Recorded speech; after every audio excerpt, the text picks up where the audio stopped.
Boa noite, meus irmãos, que a paz do Senhor esteja em suas vidas. Mais um dia na presença do Senhor, né? Nós estamos. Glória a Deus. Às vezes a gente está meio ruim durante o dia, mas Deus fortalece a gente que dá para a gente chegar aqui. Shalom, Simone, shalom, Poliana. Que todos sejam bem-vindos em nome de Jesus. Shalom, Neninha. Boa noite, Rosane. Muita coisa aí, como todo dia, né? Acontecendo. Paz, Rita. Muita coisa aí governamental, truncada, né? A coisa tá feia, né? Tá feia para todos os lados. Mas nós estamos vendo a palavra de Deus se cumprindo. E nós temos que louvar a Deus por isso, porque a palavra de Deus está se cumprindo. Então, meu irmão, não fica triste, não. Porque, paz do Senhor, Tânia, porque teus negócios estão ficando menores. Graça e paz, Viviane. Boa noite, Alberto. Não fique triste porque os seus negócios estão caindo. Não fique triste porque o Senhor vai guardar todos nós. Shalom, Andréia. Não fique triste porque a sua renda está diminuindo. Boa noite, Alexandre. Não entristeça teu coração. Tem um corinho que diz assim, ó. Não entristeças o teu coração. Boa noite, Valéria. Confia em Deus e espera. Há tempo para o inverno e verão, outono e primavera. Em breve as flores irão se abrir. E então cantarás, repetirás a sorrir, com Cristo tristeza jamais. Presta atenção, a primavera está chegando. Boa noite, Aline. A primavera está chegando, as flores vão se abrir e você em breve estará com Cristo na glória. Então, tenta se adequar com a situação. Tenta adequar a tua situação àquilo que você está vivendo. Não dê um passo à frente, paz, Val. Não dê um passo maior que a tua perna dá. Evita fazer dívida, shalom, Viviane. Evita, meu irmão, fazer dívida. Evita comprar o que você não precisa. Porque, ó, presta atenção. Nós já estamos de partida. Você está achando que não? Você está achando que essa pessoa aqui que está falando está ficando louca? Você pode até achar, mas o mundo aí está dizendo o que nós estamos vivendo já. Nós estamos vivendo num controle total. Paz, Marisa. Nós estamos caminhando para um controle total. Então, daqui a pouco você não vai ter nada e você vai ter que ser feliz. Entendeu? Meu Deus, provocação é todo dia. E tem um crente lá, tem um crente da PM lá que não quis fazer, eu não lembro, é Naime, né? Naime. Eu sigo ele. A coisa tá séria, Mas não esquenta não, nós já estamos de partida. Shalom, Sandra. Nós estamos de partida, nós temos aí 2 anos pela frente. 2 a 3 anos no máximo pela frente. Você acha que isso é muito tempo? Não é. Sabe por que não é? Porque Jesus vai abreviar ainda mais esses dias. Esses dias vão ser diminuídos de tamanho. Você nem vai ver passar. E por que ele vai fazer isso? Para que nenhum dos seus filhos se perca. Mas você tem que crer. Creia no Senhor Jesus. Creia, meu irmão. Você tem que crer. Agora é a hora de quem está com Cristo e quem não está. Graça e paz, Alexandre. Agora é hora de você saber se você confia em Deus ou não. Irmãos, o que você quer da tua vida?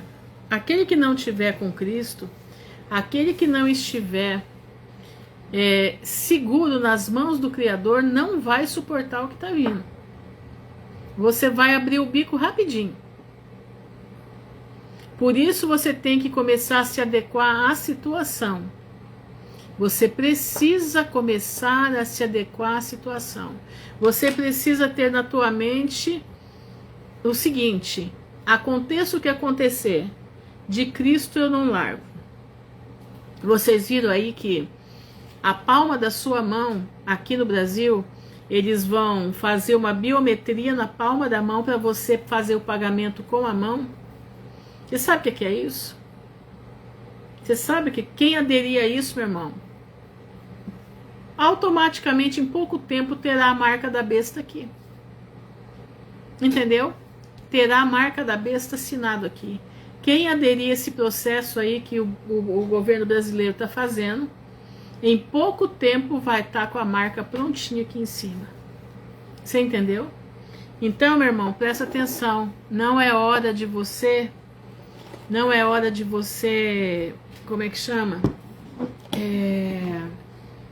De você retroceder. É hora de você avançar. Tá entendendo? É hora de avançar, porque Jesus breve voltará. Né? Shalom, Eliane. Entendendo? Jesus breve voltará. Agora, se você ainda não colocou na sua cabeça que você tem que agir corretamente, se você ainda não colocou na sua cabeça que você tem que ter vida com Deus, que você precisa estar diante da presença do Senhor para você poder reagir a tudo isso, aí vai ficar difícil. A gente tem avisado aqui todo dia. Nós temos falado, às vezes eu sou tão repetitiva. Boa noite, Fernanda. Hoje eu estava pensando, eu repito tanto que às vezes eu chego a ficar cansada. Shalom, a Deus toda a glória. Eu chego a ficar cansada de tanto que eu repito. Você está entendendo? Mas eu digo para você, mesmo repetindo, eu vejo tanta gente está perdida, desesperada. Pessoas que não sabem o que fazer. Meu irmão, abre a tua cabeça. É hora de nós olharmos para Cristo. É hora de conter tudo que você ajustou em fazer. Meu irmão, o que você puder romper de contrato, de coisa, começa a romper. Porque é o seguinte, não vai... Shalom, Janaína. Não vai ter como você cumprir esses contratos. Não vai ter. Presta atenção, não vai ter como você cumprir esses contratos. Boa noite, Adriane. Não vai ter, porque tudo vai se perder. A repetição é como uma catequese, é exatamente isso. Eu estou repetindo todo dia a mesma coisa e eu estou vendo pessoas estarem desesperadas. Pessoas me procuram que não sabem o que fazer. Meu irmão, está na hora de nós sabermos para onde nós vamos. Está na hora de nós entendermos que Deus avisou o fim desde o princípio. Está na hora de nós compreendermos que nós precisamos preparar a nossa cabeça para enfrentar. Você tem que preparar a sua parte psicológica para enfrentar. Eu não tenho nada. Eu não tenho nada. E eu sei que na hora que eu não optar por receber a marca, eu vou ser arrancada daqui, aonde eu vivo. Eu já até sonhei com isso. E eu estou me preparando psicologicamente para duas coisas. Sair daqui e ir para um lugar que eu não sei para onde. E para ser encarcerada. Eu estou me preparando psicologicamente para as duas coisas. Eu às vezes fico pensando, na hora que parar um carro aqui, né? Que perguntar se a fulana de tal mora aqui, que sou eu, né? Você está sendo buscada porque você como é que diz? Ou nega a sua fé ou você vai ter que entrar em cana. E o que eu vou fazer? Eu estou me preparando. Ah, a senhora não tem otimismo. Não, meu irmão, nós não estamos em tempo de otimismo. Nós estamos em tempo da realidade das coisas. Jesus já deixou avisado. Já deixou avisado. Então, o que eu te aconselho, você que é empresário, presta atenção. Você que é empresário, comece a diminuir as tuas coisas. Você que é empresário, comece a diminuir os teus gastos. Presta atenção. Você que é empregado, começa a adequar a tua vida para você ficar desempregado. Presta atenção no que eu estou falando. Começa a achar uma alternativa. Pede para o Senhor te dar uma alternativa daquele que é empregado. Porque esse ano que vem vai ter um desemprego em massa. E você precisa começar a entender essas coisas. E não falar mal do Senhor, porque o Senhor avisou para todos nós o que ia acontecer. Todos nós, Ele deixou avisado. Tá entendendo? Presta atenção, meu irmão. Abre a tua mente, abre a tua cabeça. É hora de nós começarmos a reduzir todos os custos. Para que quando você precisar sair pela porta da tua casa, você só deva o amor para todo mundo. Tá entendendo? Você só deva o amor para todo mundo. É difícil falar isso, é. Muito difícil. Mas é isso que eu tenho que te avisar. E outra coisa, não esqueça, mesmo que as lágrimas caiam, a alegria do Senhor é a tua força. Mesmo que você seja expulso do lugar onde você mora, porque vai ser. A alegria do Senhor é a tua força. Quem mora em cidade grande, a minha cidade não é grande, né? Como uma capital, mas ela é uma cidade grande para o interior. 400 e tantos mil habitantes. Eu sei que eu vou ser privada de muita coisa. Exatamente, ninguém devais nada, somente o amor. Mas, irmãos, eu queria ler com vocês aqui o pastor, né, Paul Corner, acho que é isso que fala o nome dele. Ele fala sobre Judas, muito interessante. Mas acontece que aquele que confia no Senhor, o Senhor disse que nada terá falta. Aquele que confia em Deus não terá falta de nada, nem ele nem seus filhos. Uma coisa é confiar, uma coisa é ter a Bíblia na sua mente. A palavra de Deus é clara. Nunca vi um justo desamparado, nem a sua descendência mendigar o pão. Isso não é só para agora, isso é para o final também. Os anjos do Senhor vão vir alimentar o povo de Deus. Vai vir alimentar o povo de Deus. Mas as pessoas colocam sempre um obstáculo. Elas não acreditam, elas põem obstáculo na frente. Não é assim, irmãos. O povo de Deus não põe obstáculo no milagre do Senhor. O povo de Deus crê. O povo de Deus professa a sua crença. Presta atenção. O povo de Deus professa a sua crença. Deus vai mandar alimento para o seu povo. Deus vai mandar o leite, vai mandar o pão para os seus filhos. Eu creio na promessa do Senhor. E aqueles que forem para ir para a prisão vão. E vão ser como Estevão lá, em nome de Jesus. Os céus vão se abrir. E vai enfrentar o que tiver que enfrentar em nome do Senhor Jesus. Presta atenção. Nós temos que crer.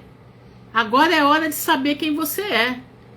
Agora é hora de saber quem você é. Se você é filho daquele de verdade, ou se você até crê, mas não crê. Até crê em alguma coisa, mas você não tem fé para acreditar nos milagres do Senhor. Exatamente, o pastor colocou aqui, Salmo 23, fala que Deus não vai faltar a sua presença. E outra coisa, eu estava falando com uma irmã hoje de tarde, presta atenção no que eu vou te falar aqui. Elias, com a comida que o anjo fez para ele andou 40 dias, Shalom Etienne, ele andou 40 dias sem precisar comer. Você crê nisso? Que você não vai ter fome? Que o Espírito Santo vai te alimentar? Você crê nisso? Que você, na força de uma água, na força de uma comida, você vai andar dias e dias e dias e não vai ter fome? Olha, irmãos, nós precisamos ter fé. Se você não tiver fé, você está danado. Você não vai realmente passar pelo que vem vindo. Você vai desistir no final. Você vai morrer na praia.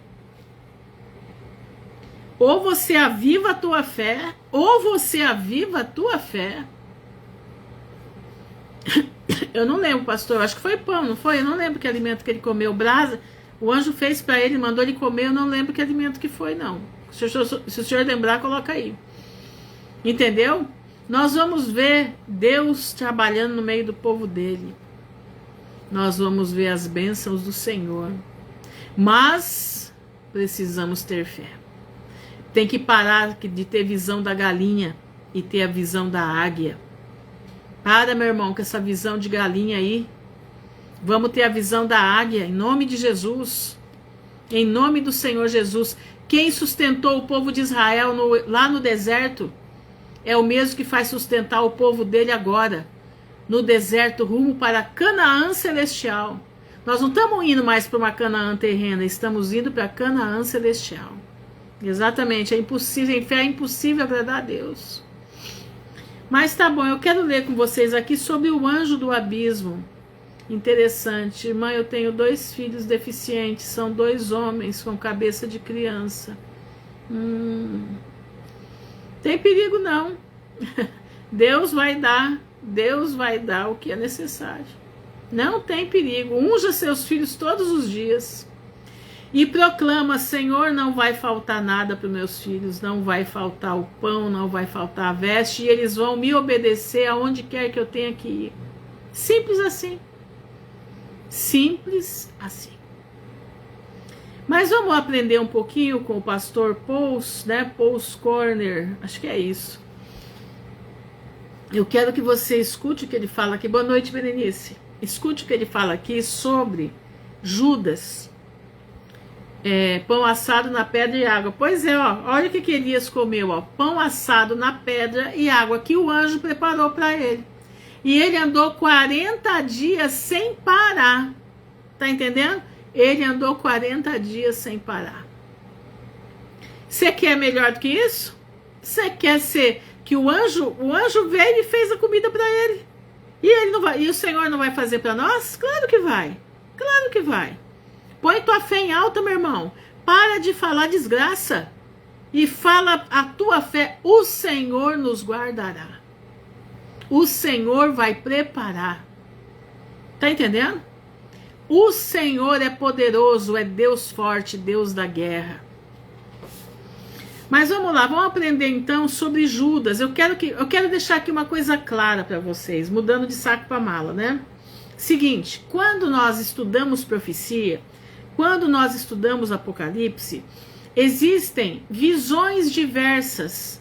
Presta atenção, existem visões diversas sobre Apocalipse. Um são meso, o outro é pós, o outro é pré-diluviano, né? Pré-diluviano, é pré-arrebatamento, né?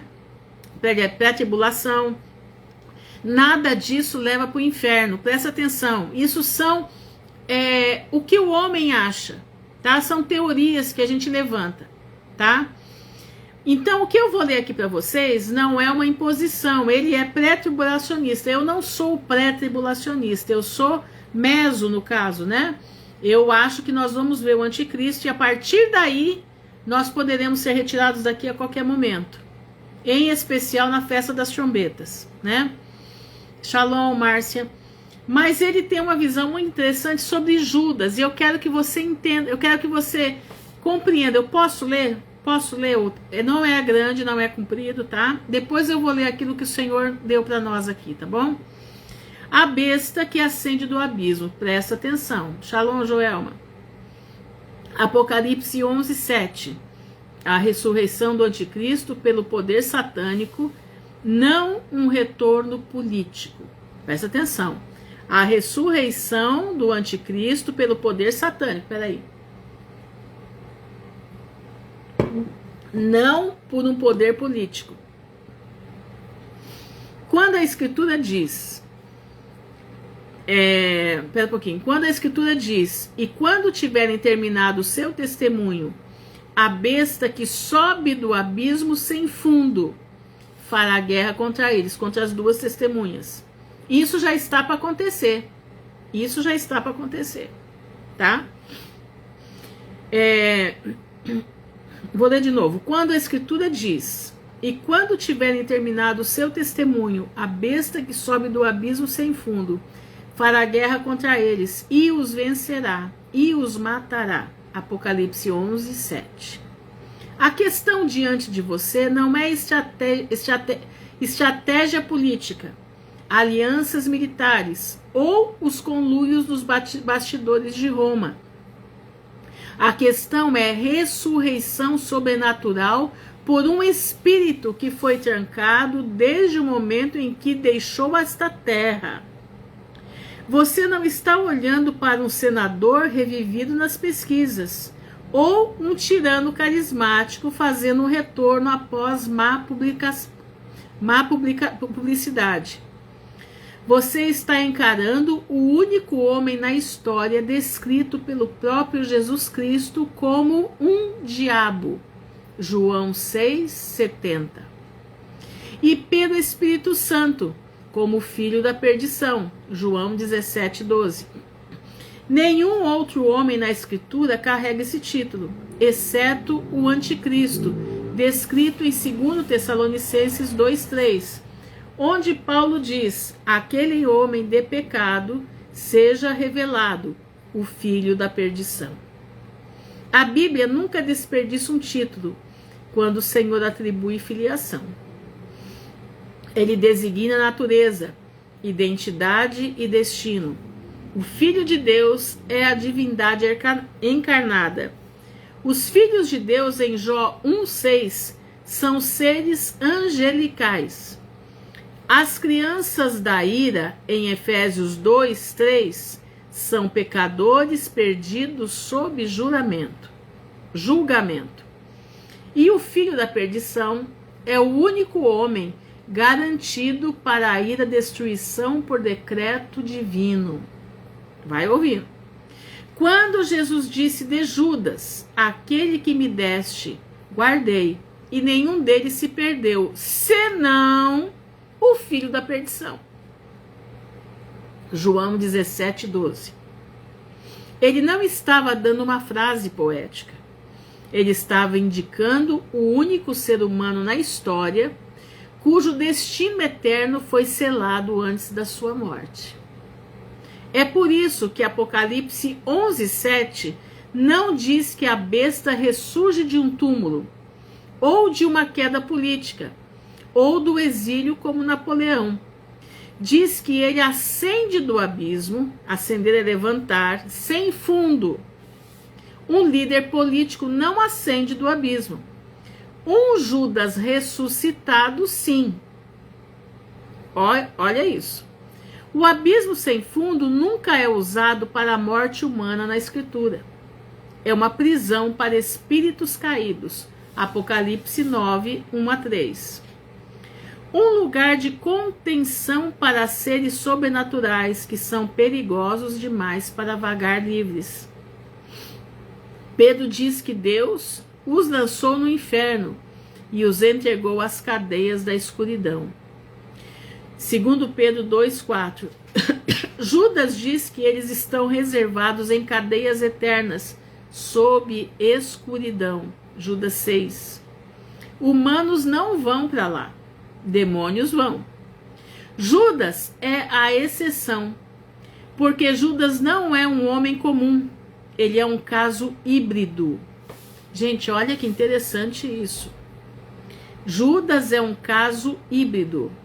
Nascido humano, possuído por Satanás, transformado pela possessão e designado ao destino do anticristo. Que interessante. Quando Jesus disse, porventura não vos escolhi eu a vós, os 12, e um de vós é o diabo. João 6,70. Ele não estava acusando Judas de agir de forma diabólica. O texto é literal. Judas não foi influenciado, ele foi encarnado. Satanás entrou nele 2 vezes. Então entrou Satanás em Judas, Lucas 22:3. Quando Judas morreu, ele não foi para o inferno como o homem rico em Lucas 16. Ele foi para o seu lugar, está em Atos 1:25. Nenhum outro pecador na Bíblia é dito como indo para o seu próprio lugar. Judas tem um endereço que nenhum humano jamais teve, antes ou depois: o abismo sem fundo. Esta é a besta de Apocalipse 11, versículo 7. E ele está voltando. Judas, o filho da perdição. A Bíblia não faz nenhum esforço para esconder a identidade de Judas. Os homens a escondem, os estudiosos a escondem, os comentários a escondem, mas o livro não a esconde. Judas está ligado ao anticristo por 3 marcadores únicos que pertencem a nenhum outro ser humano. Primeiro, ambos são chamados de filhos da perdição. Como vimos, esse título aparece apenas 2 vezes. João 17:12 descreve Judas 2, 2 Tessalonicenses 2 e 3 descreve o anticristo. Deus não duplica rótulos por acidente. Quando o Espírito Santo restringe um título a 2 indivíduos, ele está traçando uma linha reta entre eles. Judas é o único homem amaldiçoado à perdição antes da sua morte. Olha que interessante. Coisas que a gente não pensa, né? Coisas que a gente não pensa. O anticristo, boa noite, Eliane. O anticristo é o único homem garantido à perdição após a sua morte. Eles são o mesmo. Vou ler de novo. Judas é o único homem amaldiçoado à perdição antes da sua morte. Olha isso. O anticristo é o único homem garantido à perdição após a sua morte. Eles são os mesmos. Olha isso. Segundo, ambos estão associados à possessão satânica. Judas é o único homem na escritura em que Satanás entrou pessoalmente. Lucas 22:3. O anticristo... Espera só um pouquinho que eu tenho que traduzir aqui. O anticristo, de acordo com Apocalipse 13:2, recebe seu poder, trono e autoridade diretamente do dragão. Nenhuma outra figura política na história humana recebe a plena encarnação de Satanás. Terceiro, ambos estão associados a uma falsa morte e ressurreição. Judas morre ao cair. Seu corpo explodiu ao atingir o chão. Precipitando-se de cabeça, ele se abriu pelo meio e todas as suas entranhas se derramaram. Atos 1:18. Isso não é um suicídio normal. O anticristo tem uma ferida mortal que é curada. Apocalipse 13:3. O mundo se maravilha porque a ressurreição, qualquer ressurreição, é uma reivindicação divina. Satanás precisa de um Messias. Judas fornece o corpo.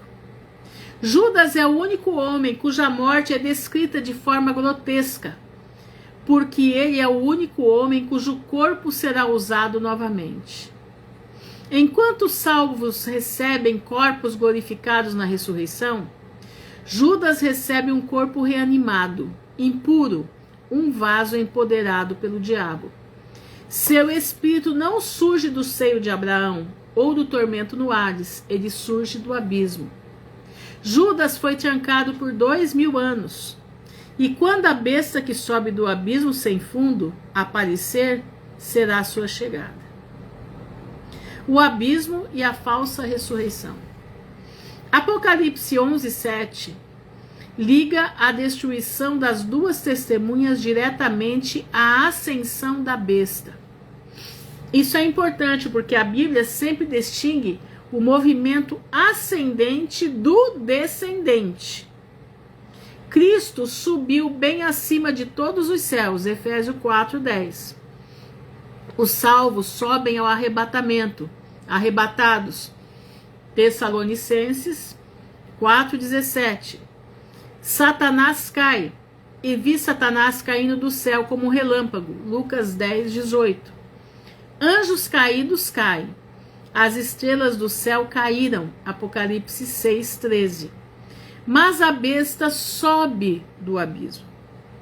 Isso significa que ele não é humano vindo da terra.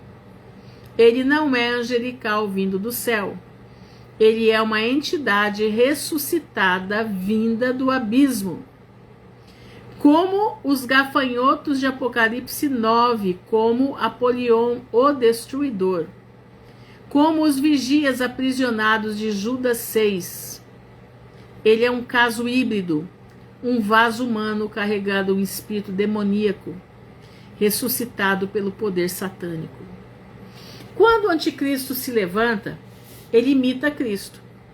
Cristo ressuscitou pelo Espírito de Deus, tendo as chaves do inferno e da morte.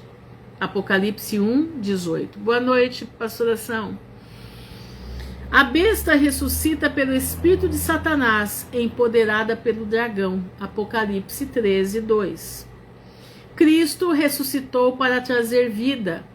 A besta ressuscita para trazer morte. Boa noite, Lucas. Cristo ressuscitou para redimir Israel. A besta ressuscita para destruir Israel. Cristo ressuscitou para governar o mundo em justiça. A besta ressuscita para governar o mundo em maldade. Satanás não pode criar ressurreição. Ele só pode imitá-la. Ele não pode dar vida. Ele só pode animar o que está morto. Judas morreu fisicamente. Sua alma foi para o abismo. E quando o tempo chegar, Satanás o traz de volta para produzir um Messias falso. Um com ressurreição, um com origem sobrenatural, um com reivindicação profética, um com identidade milagrosa. E o mundo compra isso. Por quê? Porque o próprio Cristo disse: eu vim de meu Pai, em nome de meu Pai, e vós não me recebeis. Se outro vier em seu próprio nome, a esse vós recebereis. João 5,43. Judas vem em seu próprio nome. A besta, o homem do pecado, o filho da perdição, ele chega com as credenciais que o mundo perdido ama. Sinais sobrenaturais, domínio político, sincretismo religioso, poder militar e autoridade satânica. Ele é o Messias do mundo. E ele chega para matar as duas testemunhas. Capítulo 4. A guerra da besta contra as duas testemunhas. As duas testemunhas, ele acredita que é Moisés e Elias, tá? Eu creio diferente, mas isso aí não é problema. Isso não vai levar ninguém para o inferno, presta atenção. Nós estamos vendo como que ele pensa, como que ele faz, tá? Então vamos aprender, vamos pegar aquilo que a gente sabe, tá?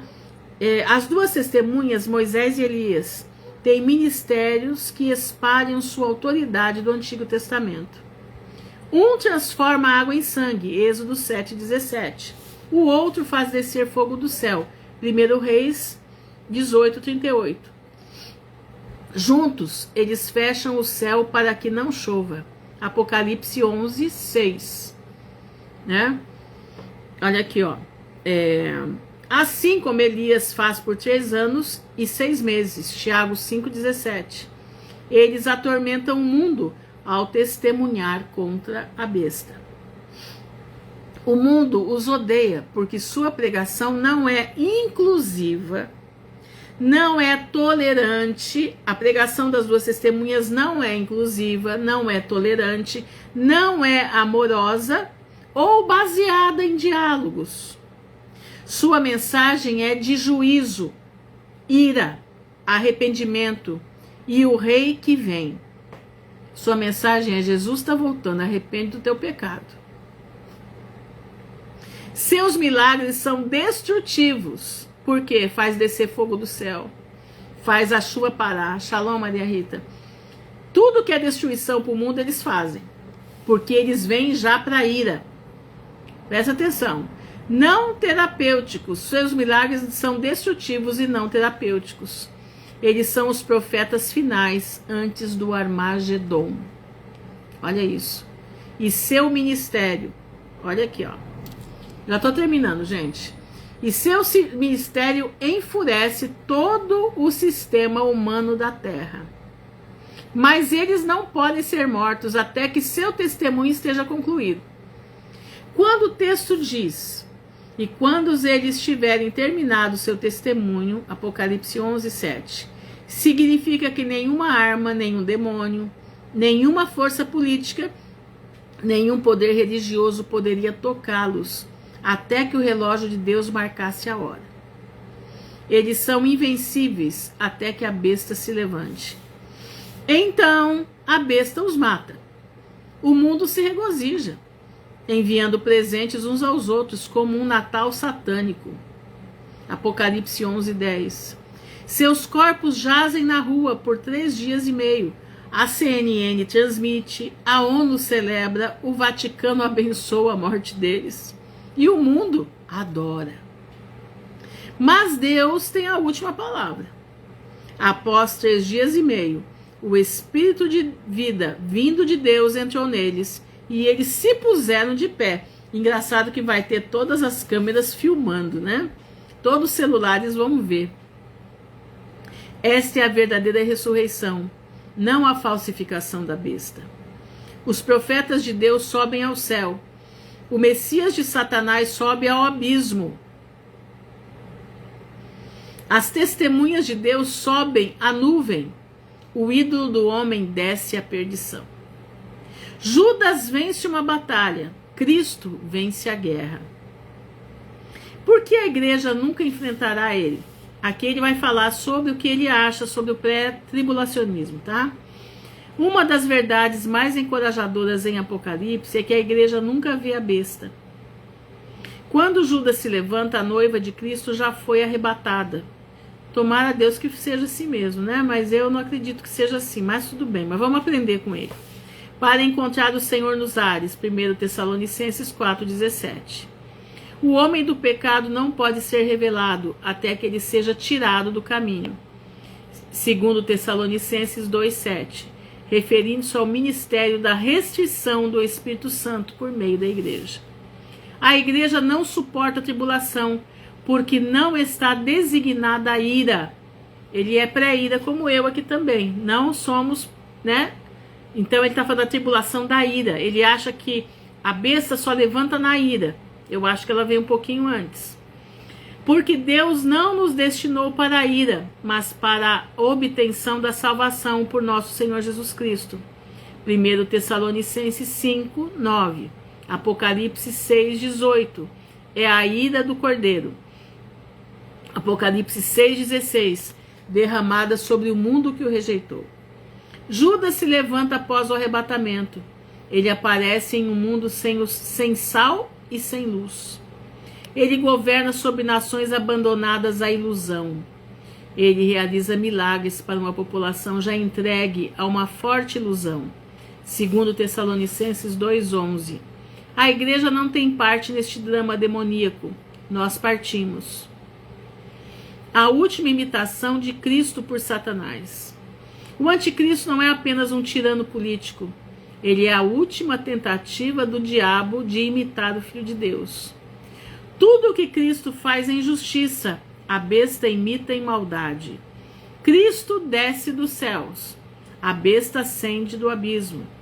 Cristo é cheio do Espírito Santo, a besta é cheia de Satanás. Cristo morre e ressuscita, a besta morre e ressuscita. Cristo é adorado em verdade, a besta é adorada em engano. Cristo reina por 1000 anos, a besta reina por 42 meses. Cristo sela seus servos, a besta marca seus seguidores. Cristo traz paz, a besta traz guerra. Cristo salva Israel, a besta persegue Israel. Cristo senta no trono de Davi, a besta senta no templo de Deus, mostrando-se como se fosse Deus. 2 Tessalonicenses 2,4. Satanás sempre quis adoração. Subirei ao trono acima das estrelas de Deus. Serei como o Altíssimo. Isaías 14, 13 e 14. Judas lhe dá o vaso perfeito. Quer dizer, Judas é O vaso é a carcaça de Judas, tá? Ele é um homem familiarizado com Cristo, mas leal a Satanás. Olha isso. Ele é um companheiro de pregador, mas uma alma de traidor. Eu achei isso aqui assim. Vou ler de novo. Judas é um homem familiarizado com Cristo, mas é leal a Satanás. Ele é companheiro de pregador, mas tem alma de traidor. Ele é um corpo de discípulo com o diabo dentro. Ele é o Cristo falsificado perfeito, porque viveu como verdadeiro. É por isso que ele se levanta do abismo. Perdição da besta. Olha isso aqui. Não importa quão poderoso a besta se torne. Não importa quantas nações ele engane. Não importa quantos milagres ele realize. Sua perdição está fixada. Olha isso. O inferno se abre para libertá-lo. O inferno se abre para recebê-lo. Quando Cristo retorna no cavalo branco, a besta foi presa, e com ela o falso profeta. Ambos foram lançados vivos em um lago de fogo, ardendo com enxofre. Apocalipse 19:20. Ele não enfrenta julgamento. Ele não recebe sentença. Ele não é julgado com os mortos. Ele é lançado vivo no fogo. A primeira morte de Judas foi violenta e descendente, desceu. Sua segunda morte é permanente e ascendente, atirado no lago de fogo, contornando completamente o grande trono branco. Ele vai à perdição 2 vezes. Aquele que subiu do abismo desce para o lago. Aquele que matou os profetas é morto pelo rei. Aquele que imitou a ressurreição encontra aquele que possui as chaves da morte. Judas teve seu último momento na terra em um campo de sangue. Ele terá seu último momento na eternidade em um mar de fogo. Aplicação prática para os últimos dias. Porque Deus conta à igreja sobre a besta se nunca a enfrentaremos? Para nos avisar sobre o espírito que a produz. João escreve, mesmo agora há muitos anticristos. 1 João 2,18. Judas está trancado, mas seu espírito está vivo e bem. É o espírito de traição, apostasia, compromisso, engano religioso. Judas beijou Cristo enquanto o rejeitava. Judas pregou com os apóstolos enquanto nunca acreditava. Judas carregava a bolsa de dinheiro enquanto amava o mundo. Judas seguia Cristo fisicamente, mas não espiritualmente. Ele é o aviso definitivo para os perdidos religiosos. E à medida que nos aproximamos do fim da era, seu espírito satura o mundo. Falsos mestres, igrejas apóstatas, movimentos ecumênicos, religião global, alianças interreligiosas e cristianismo falsificado. Judas é o modelo do apóstata moderno, religioso mas perdido, ativo mas não convertido, conhecedor mas não condenado, confiança dos homens mas rejeitado por Deus, próximo de Cristo fisicamente, mas distante dele espiritualmente. Sua ascensão em Apocalipse é um aviso. Se você rejeitar o verdadeiro Cristo agora, receberá o falso Cristo depois. Se você recusar a graça hoje, enfrentará a ira amanhã. Se você rejeitar o cordeiro, você curvará a besta. Judas é a imagem final de onde a incredulidade termina. Presta atenção, olha a palavra aqui, incredulidade. Judas é a imagem final de onde a incredulidade termina. E Cristo dá à igreja a palavra final em Apocalipse. Aquele que testifica estas coisas diz: certamente eu venho em breve. Apocalipse 22:20. Aquele que Judas traiu é aquele que retorna para destruí-lo. Amém. Assim vem, Senhor Jesus. Interessante, né? Shalom, Elivane. Seja bem-vinda, minha irmã. Deixa eu ler aqui. Ruth, então nós seremos dos poucos a reconhecer as testemunhas e não comemorar com a morte delas por reconhecê-las? Nós não podemos comemorar com a morte de ninguém, né? Vamos combinar. Não podemos comemorar com a morte de ninguém. Eu creio que nós vamos ver as duas testemunhas. Eu creio que nós vamos ver o anticristo. Nós seremos tirados daqui antes da ira, né? A ira do pastor aqui é um pouco antes de tudo. Mas eu creio que a minha maneira de entender, eu gostaria muito que fosse do jeito que ele está falando aqui. Mas eu não consigo enxergar assim, eu não consigo ler assim, né? Eu não consigo fazer a leitura que ele faz. Mas eu gostaria muito que ele esteja certo, sim, que ele esteja certo. Que nós não vamos ver o anticristo e que nós não vamos ver as duas testemunhas sofrendo, né? Mas, pelo que eu leio, pelo que eu interpreto, presta atenção, isso não é fonte, isso, irmãos, não é, como é que diz?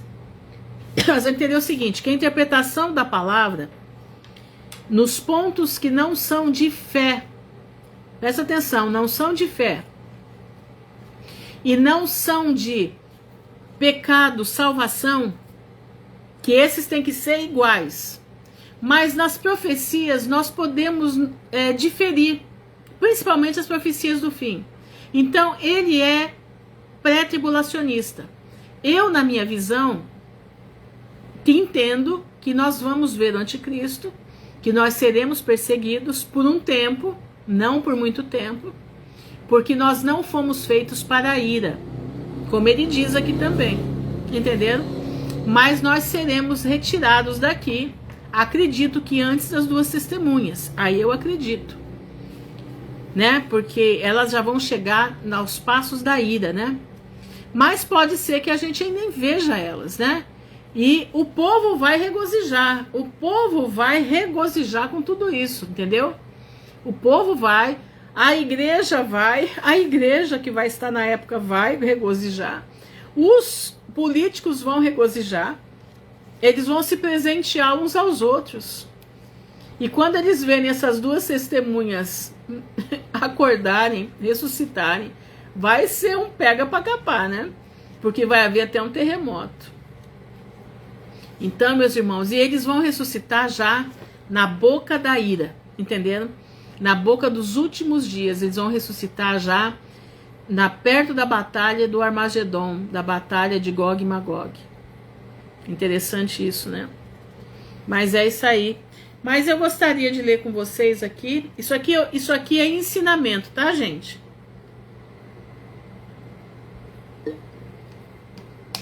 Isso daqui são ensinamentos que eu tô lendo. Eu tenho aprendido muito com esse pastor.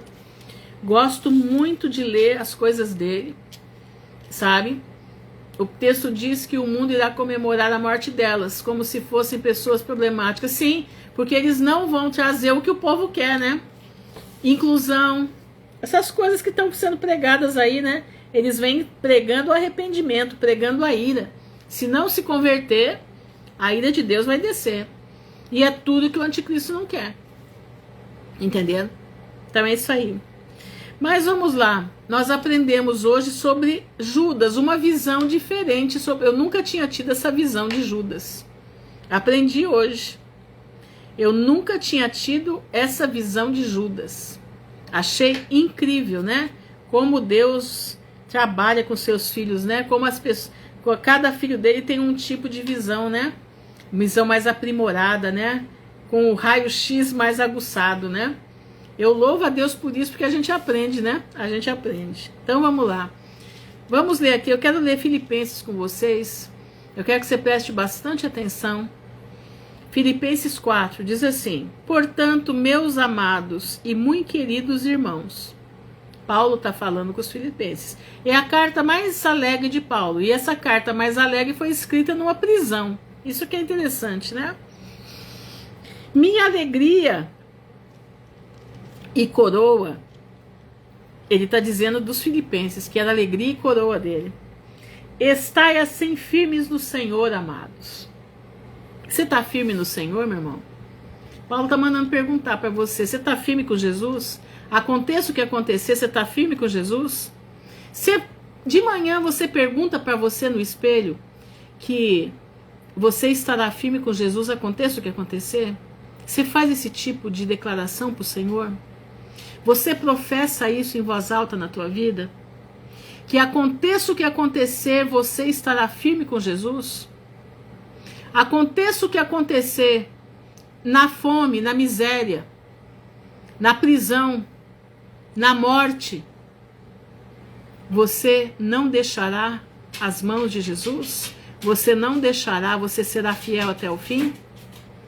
Ah, irmã Ruth, eu não posso falar isso que eu não sei se eu vou conseguir.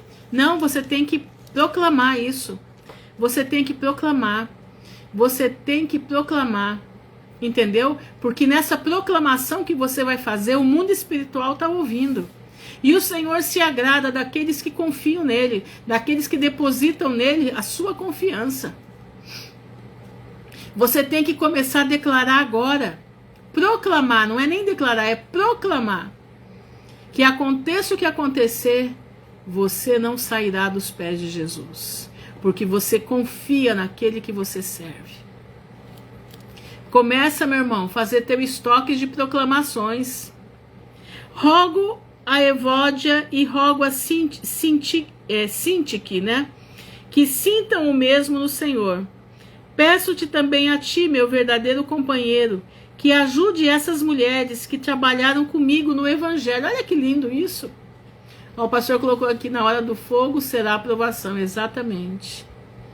Nós temos que preparar para o fogo agora, né? Agora é a hora da preparação para o fogo.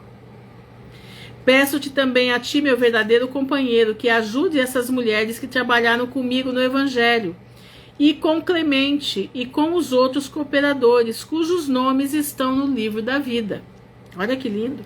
Regozijai-vos sempre no Senhor.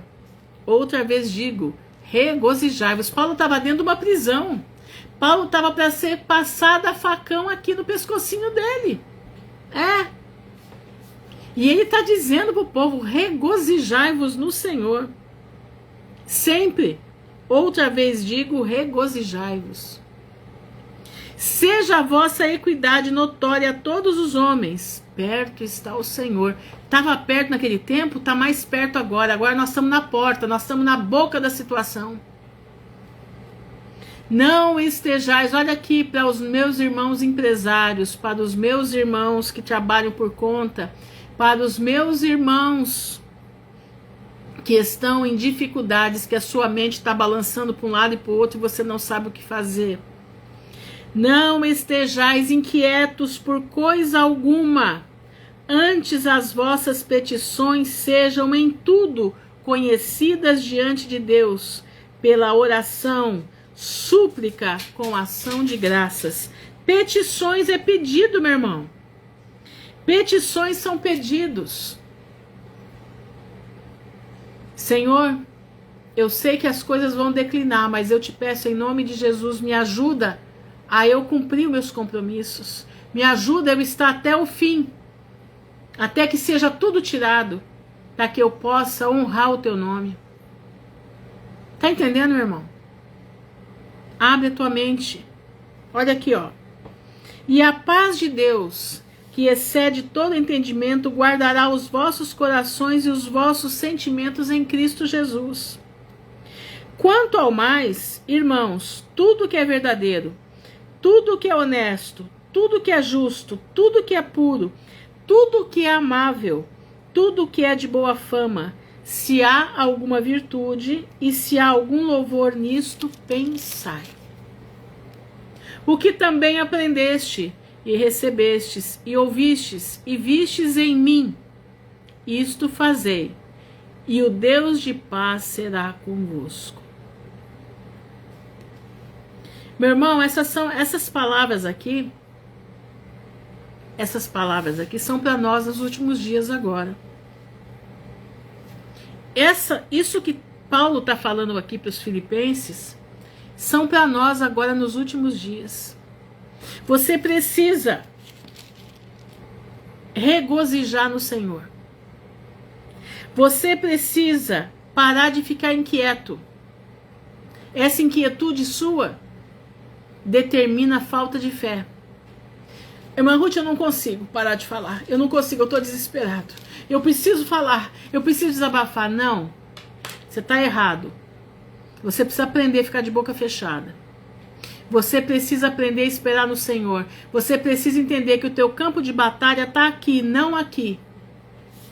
Você precisa entender que se você colocar a tua vida nas mãos de Deus, Deus não vai deixar faltar nada. Só que tem um detalhe, Deus não vem na hora que você quer. Ele vem na hora que Ele quer. Ele vai te ajudar na hora que Ele acha que tem que te ajudar. Vou te contar um testemunho da minha vida. Quando eu saí daquele buraco que eu já contei para vocês, eu saí de lá e eu vim morar aqui, perto de onde eu moro aqui. E a minha filha foi contratada pelo Hospital Paraná. Procurem aí o Hospital Paraná, vocês vão achar. O Hospital Paraná, perto da casa que eu morava, da edícula que eu morava. E ela falou para mim, mãe, eu preciso que você corra para mim no cartório de... É registro que dá certidão negativa, né? Que você corra para mim lá, porque eu tenho que estar com toda a documentação à 1h no hospital. E eu preciso que você faça para mim. E como eu que tinha conta no banco na época, né? E tudo mais, o meu irmão ia mandar dinheiro por lá para eu poder fazer toda a documentação dela. Espera um pouquinho. E aí, o que aconteceu? Eu fui fazer eu tinha que fazer, tirar a certidão dela, eu tinha que tirar dinheiro no caixa eletrônico, eu falei, vou tirar já no cartório, né? E fui pro cartório, e o cartório ficava distante do meu banco em torno de 4 ou 5 quadras. Quem conhece Maringá sabe que as quadras aqui são imensas. É de perder de vista. Para você atravessar uma quadra, aí você leva tempo. Então, olha aqui. E eu fui ciente que eu ia conseguir tirar o dinheiro no caixa do cartório. E eu tinha outras coisas para fazer. Eu tinha ainda que xerocar todos os documentos dela e autenticar todos. Eu tinha que ir em 2 cartórios, isso já era 11 da manhã. E eu tinha que estar à 1h em frente ao hospital. Aliás, 10:50 em frente do hospital. Cheguei no cartório, passo o cartão cancelado. Eu quase enlouqueci. O rapaz falou, nós já vamos fechar pro almoço. Falei, que horas vocês voltam? Ele falou assim, voltamos 12:30. Falei, Senhor, tem misericórdia. Misericórdia, pai, o que eu vou fazer? Corri no banco, mas o meu pé parecia que tinha rodinha na sola do banco, na sola do pé. Mas isso já era mais de 11:30. Até que eu cheguei, fiz tudo isso, já mais de 11:30. Cheguei no banco, o meu cartão estava vencido. O banco lotado de gente, até a alma do banco estava lotado. E o sistema todo fora do ar. Todo o sistema fora do ar. Falei, Senhor, o que eu vou fazer? Ela vai perder o emprego. Pai, tem misericórdia. Comecei a clamar a Deus. Aí eu entrei numa fila, que era a fila dos cartões. Na minha frente, eu contei, tinha 66 pessoas na minha frente. E ali eu comecei a clamar ao Senhor. E todo mundo, gente, já faz mais de 1 hora que o sistema saiu do ar e não volta. E o banco está enchendo de gente, o banco enchendo de gente. E eu falei, Senhor, o que eu vou fazer? Na hora me deu uma coisa, repreende o Satanás que está no sistema. Eu peguei e falei, meu Deus, repreender o Satanás está no sistema. Como é que eu vou fazer isso? Peguei, coloquei a mão assim na frente da minha boca. E falei, Satanás, presta atenção no que eu vou te dizer. Você vai sair desse sistema agora, porque aqui dentro tem uma serva de Deus que precisa estar com esse material em frente ao banco. E você não vai me atrapalhar. E sai daí em nome de Jesus. Quando eu falei assim, irmãos, o sistema voltou. O sistema voltou. Eu falei, meu pai, o sistema voltou. O Satanás saiu de lá. Aí eu falei, mas agora como que eu vou... 66 pessoas na minha frente. Irmãos, foi saindo 1, 2, 3. Foi saindo todo mundo. Nós ficamos em 6 pessoas. Eu era a 6ª. A moça, a moça que estava, eu não tinha cabelo branco não, e não era, tava encarquilhada assim não, eu tava bonitinha, sem ruga, uma gracinha eu tava, magrinha, entendeu? Isso já faz bastante tempo, isso já tem mais de 15 anos. Irmãos, quando a moça do, como é que diz, lá do setor dos cartões, ela não foi no primeiro, ela veio em mim, direto em mim. Ela falou assim, o que que você precisa? Eu falei, olha, meu cartão parece que venceu. Ela falou assim, eu acabei de pegar no seu cartão agora. Eu falei, sério? Ela falou, já tá aqui, ó. Foi lá, pegou rapidinho, me deu, falou, já tá desbloqueado, pode passar no caixa e sacar o dinheiro. Isso já era 12h15. Irmãos, eu peguei, xeroquei tudo que eu tinha que xerocar, já passei no outro cartório, já reconheci firma de tudo que tinha ali, autentiquei tudo e corri pro outro cartório. Corri pro outro cartório, em questão de 2 minutos eu estava com a papelada toda na mão. Sabe que horas que eu cheguei no Hospital Paraná? Isso eu estava no centro da cidade. O centro da cidade do Hospital Paraná é longe para danar. Eu peguei o ônibus, cheguei exatamente 10:50. A minha filha estava no ponto de ônibus me esperando.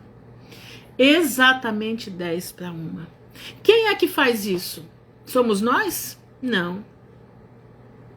Mas eu sirvo um Deus que cuida de nós no horário dele, no tempo dele. Entendeu? E eu aprendi a reconhecer o tempo de Deus. Eu aprendi que Deus não faz nada do nosso jeito, mas Ele faz do jeito dele. E o que Ele faz do jeito dele é perfeito. Tá entendendo, meu irmão? Então, por isso que eu digo para você, você não tem que... mas vai todo mundo morrer de fome. Quem te disse isso? A Bíblia não falou isso. Não. Isso meu irmão, isso é voz estranha. Um crente não pode ter esse tipo de comportamento. Não. Um crente ele tem que proclamar vitória. Quando ele está dentro da vontade de Deus, presta atenção, dentro da vontade de Deus, ele proclama vitória. Ele proclama que o Deus que ele serve é o Deus de Israel. É o Deus que não perde batalha. É o Deus que faz você saltar uma muralha, faz você passar por dentro de um esquadrão. É o Deus, meu irmão, que se preciso for, ele te translada de um lado para o outro. Você não crê nisso, não? Você não crê? Porque eu creio. Sabe por que eu creio? Porque eu vivi isso. E muito mais do que eu tenho contado para vocês, das experiências que Deus me deu. Experiências tremendas. Coisas que acontecendo comigo naquela hora e Deus já tinha providenciado, como o caso da geladeira, como o caso do dinheiro para eu passar aquele ano naquele lugar, naquela favela. Lembra que eu contei para vocês? Que Deus preparou o dinheiro para eu ficar ali tranquila, passando o tempo tranquila. Quando eu achei que tudo tinha acabado, que eu ia para a sarjeta, Deus me resgatou. Preparou para mim uma casinha para eu morar. Uma casinha que tinha 15 metros de comprimento por 3 de largura. Era um quarto, um banheiro, a salinha, a cozinha e a linha de serviço. Eu dormia no sofá de 2 lugares para poder minhas filhas ficarem com o quarto, para poder ter tudo delas lá. Porque não cabia, o quarto era pequeno. Eu dormia num sofá, dormi quase 9 meses eu dormi nesse sofá, de 2 lugares, quase me arrebentei. Mas eu louvava a Deus todos os dias, porque Deus era comigo. Você não crê, meu irmão? Você não crê, minha irmã? Você precisa crer, você precisa declarar a tua fé em Deus. Ajuda, Senhor, a minha fé. Ajuda, Senhor, a minha falta de fé. Você precisa, meu irmão, por isso que eu creio. Você não crê que as terras vão dar fruto? Não crê? Pois vai dar. Porque Deus assim declara que vai dar. Você tem somente que orar, clamar ao Senhor. Aquilo que não semeou, aquilo que parece que não vai vingar. Deus vai fazer vingar. Deus vai fazer florescer. Aonde você não plantar, Deus vai plantar, para dar subsistência para o povo dele. Aonde você precisar beber a água e não tem, Deus vai fazer brotar água de qualquer lugar onde tiver. Mas você não vai passar sede. Você precisa crer. O problema nosso é que nós não cremos. Eu creio, irmãos. Eu já vivi experiências tremendas na minha vida. Se eu falar hoje que eu não creio, eu estou pecando. Se eu falar que eu não creio, eu estarei desonrando a Deus. Então eu vou te dar um conselho. Se você não tem fé, fecha a tua boca, para o Espírito Santo não se desagradar de você. Se você não tem fé, reprime as tuas palavras, para que o Espírito Santo não venha se desagradar de você e você venha perder a tua coroa. Porque agora ou você crê, ou você vai perder a coroa de uma vez. Olha aqui o que Paulo diz aqui no versículo 19. O meu Deus, segundo as suas riquezas, suprirá todas as vossas necessidades em glória por Cristo Jesus. Você sabe o que é suprir todas as tuas necessidades? É todas. Você não vai ter picanha para comer. Você não vai ter um buffet a teu dispor. Mas você não vai dormir de barriga vazia. Você não vai passar sede. Mas você precisa trancar a tua boca e parar de desagradar o Espírito Santo de Deus. Amém? Senhor, nosso Deus e nosso Pai, nós estamos diante da tua presença, te louvando, bendizendo o teu nome. Te agradecendo, Senhor, porque o Senhor é um Deus de paz e justiça. Tu és um Deus que cuida do teu povo. Tu és um Deus que faz maravilhas no meio do teu povo. Mas tem muito do teu povo que não creem. Tem muita gente que não acredita. Tem muita gente que só acha que isso é conto da carochinha. Tem a Bíblia debaixo do braço, mas não crê no poder de Deus. Tem a Bíblia debaixo do braço, mas não consegue entender que o Deus que ela serve é verdadeiro. E essas palavras são verdadeiras, são promessas. Pai, eu te peço em nome de Jesus, pega esses cabeça dura, Pai, e dá um chacoalhão neles para que eles possam abrir a mente e não perder a coroa. Senhor, tem misericórdia. Tenha misericórdia, porque o tempo está terminando. E tem que ser rápido, Senhor, tem que ser rápido. Eu te peço, Pai, põe esses cabeça dura numa fria, para eles aprenderem o que eles precisam aprender agora, antes que seja tarde demais. Prova eles, Senhor, prova eles. Estou te pedindo para o Senhor provar eles, para que eles possam aprender que o Senhor é Deus que promete e faz. O Senhor é Deus que promete e faz. Eles não aprenderam ainda o que é o Senhor. Infelizmente, não. A maioria do povo não entende o que é o Senhor. Não entende que o Senhor é um Deus que cumpre as promessas.